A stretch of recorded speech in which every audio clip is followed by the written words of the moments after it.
Oke, assalamualaikum, kembali lagi masih bersama Kandang Sumatera ya. Yang baru bergabung di channel ini, dukung terus channel ini agar selalu berkembang dan lebih bermanfaat. Oke. Ilmu ternak itu sebenarnya tidak sulit, yang penting dicintai. Jadi kalau kita senang terhadap kegiatan itu, sebenarnya itu sudah 50% keberhasilan. Yang tidak berhasil itu karena kita itu tidak mencintai betul. Jadi ternak itu dianggap sebagai, ya istilahnya itu murni usaha. Tetapi kalau kita menganggap bahwa beternak itu merupakan hobi yang menyenangkan, itu sebenarnya tidak ada masalah. Ya, kalaupun misalnya ada masalah, kambing itu sebenarnya pakan biasanya. Itu pakan itu kadang-kadang ada yang membuat pakan itu komposisinya tidak pas, sehingga kambing itu akhirnya tidak sehat. Contoh, karena di Lampung ini banyak pabrik singkong, kemudian banyak yang menggunakan bahan baku seperti onggok. Onggok itu kalau onggok basah itu biasanya nanti anaknya cacat, sering terjadi begitu. Kalau onggok kering itu kandungannya juga berkurang, mesti harus tambahi dengan sentra. Tetapi sebenarnya yang pas itu ya habitat kambing itu alaminya kan makan rumput atau dedaunan. Kalau itu bisa terpenuhi, itu sebenarnya ya akan lebih bagus. Cuma kadang-kadang untuk pengadaan hijau-hijauan daun itu memang tidak mudah.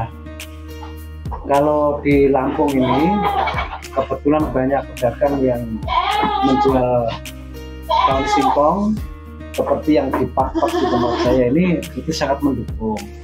Kalau dihitung ya sebenarnya nggak banyak, karena 2 red pickup itu ya kira-kira sekitar 2 ton, ya itu cukup. Tapi saya kan masih saya tambah dengan kulit singkong. Kulit singkong itu karena itu juga merupakan efisiensi pakan, walaupun bentuknya kulit itu akan lebih bagus daripada onggok. Ya, kandungan yang ada di dalam kulit itu istilahnya lebih lengkap, kemudian dia lebih tahan kenyang. Dan fakta yang kita terapkan dengan kulit maupun daun singkong itu, kambingnya ya badannya bagus-bagus, pertumbuhannya juga cukup normal. Kalau dibanding dengan biaya yang kita keluarkan, itu sudah terpenuhi. Nah, kalau masalah hambatan itu biasanya kalau kambing itu setelah disapih itu, kalau induknya itu pemeliharaan kesehatannya tidak bagus, itu pemulihannya agak lama, karena mereka setelah menyusui, kambing-kambing biasa itu kemudian disapih. Untuk pemulihan itu kalau memang kambingnya sehat itu 1 bulan sudah birahi. Kalau breeding di tempat saya ini dengan model kandang ini, umur 3 bulan itu sudah bisa disapih dan anaknya sudah terlatih, pencernaannya sudah mapan, sehingga umur 3 bulan bisa disapih. Kemudian 1 bulan berikutnya biasanya induknya itu udah birahi. Ini yang pokok ada 4. Yang pertama kambing senduro, yang kambing Janmapari yang dijatuhkan pertama dulu di daerah Senduro, daerah Lumajang itu. Kemudian yang kedua jenis Sanem. Kemudian yang ketiga bur, kambing bur. Itu saya dapat indukan jantan itu dulu dari kawan yang dari Sampori. Kemudian yang terakhir kambing Anglo-Nubian. Kambing Anglo-Nubian itu literaturnya saya tidak terlalu paham, cuma informasinya itu sebenarnya kambing asli Inggris yang disilang dengan kambing dari India, sehingga ras baru yang disebut Anglo itu. Kalau saya kebetulan, karena saya sendiri sudah punya pensiunan, punya uang pensiun, jadi untuk kambing ini karena jumlah kapasitas kandang saya itu kan kisaran sekitar 80-an lah, kalau penuh itu sebentar lagi insya Allah mudah-mudahan terpenuhi. Nah itu modelnya kalau saya sementara ini keuntungan saya itu adalah penambahan aset. Populasinya itu saya tambah-tambah terus. Ya kalau misalnya untuk pakan itu memang ya yang kira-kira tidak prospektif atau sudah waktunya dijual, terutama yang laki-laki tak jual untuk beli pakan kambing-kambing yang lain. Ada 3 tempat di 3 pekarangan itu ada pang pakannya. Jenisnya ada daun indigo vera, kemudian rumput-rumput tegajahan, kolonjono, pacong, kemudian juar laut, kemudian singkong karet, kemudian pisang dan segala macam lah. Semua ada yang menghasilkan daun banyak itu tak siapkan. Dulu waktu masih muda di Jawa, dinas di Jawa, saya juga ternak kambing tawa. Sehingga kami memahami bahwa kambing itu maunya aneka ragam daun itu dijadikan satu, sehingga dia punya pilihan.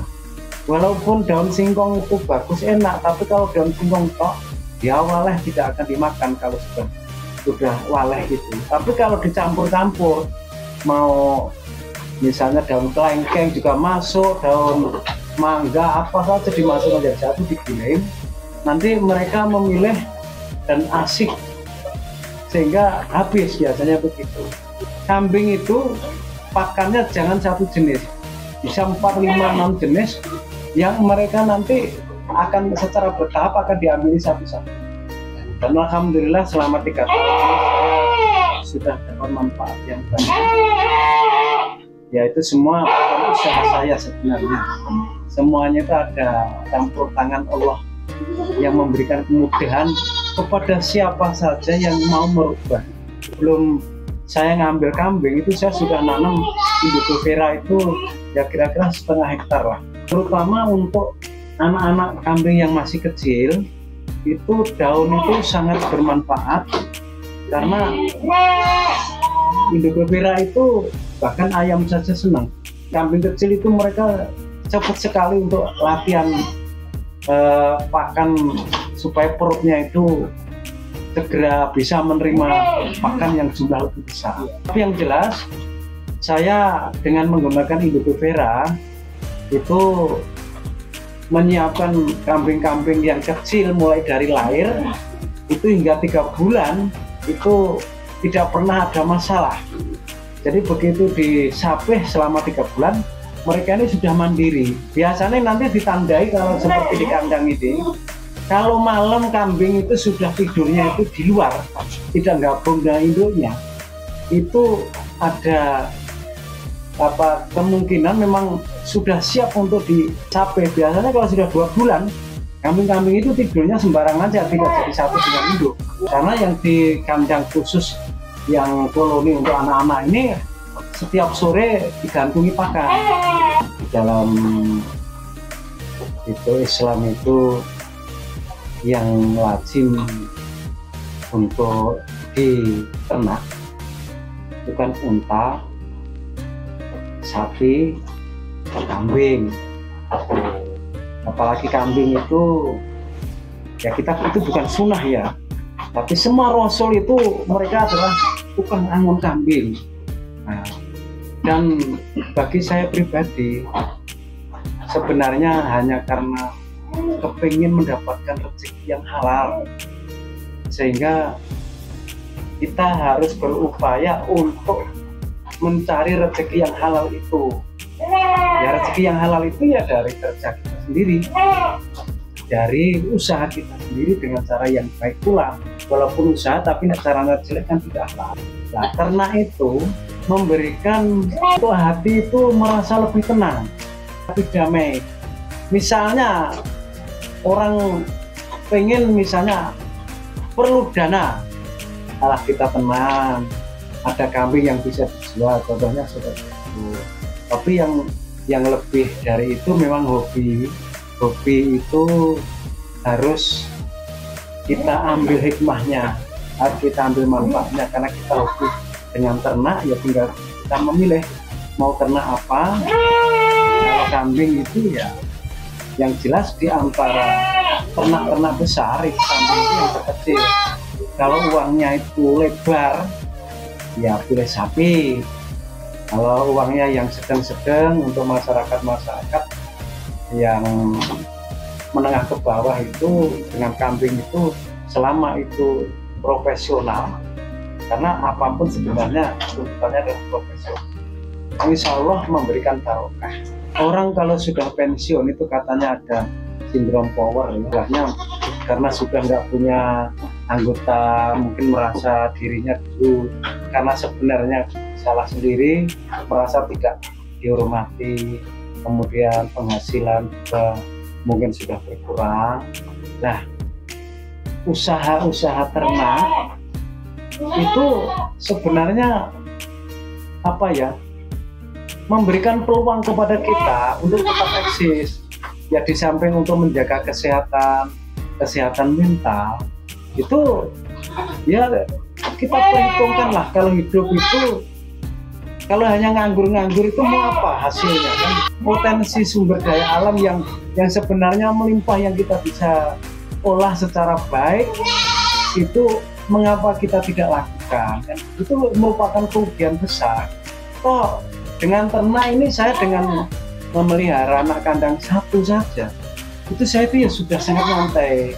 Pagi subuh itu sebelum subuh sudah bisa kita bangun ke masjid, pagi olahraga tenis, selesai pulang sore ya kita tinggal nyantai-nyantai aja, tidak memberitahu anak-anak kandang itu oh ini kurang ini udah selesai.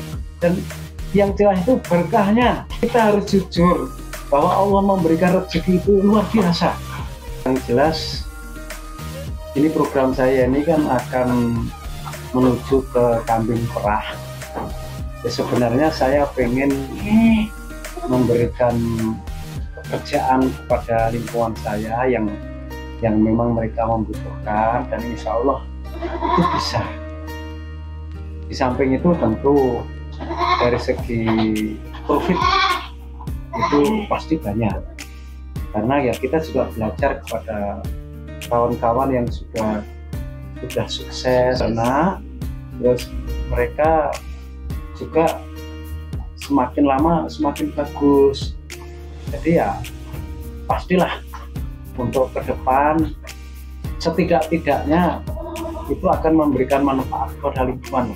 Kebetulan anak-anak saya ini juga ya anggaplah sudah rosok, artinya sudah kuat lah, tinggal dua yang kuliah ini yang insya Allah ya akan bisa sukses, karena saya mendidik anak saya untuk mandiri, mendidik saya untuk selalu berserah diri ke Allah, mendidik anak-anak saya supaya paham kehidupan itu sebenarnya untuk akhirat, dan insya Allah yang memikirkan akhirat nanti dunianya juga ikut kan.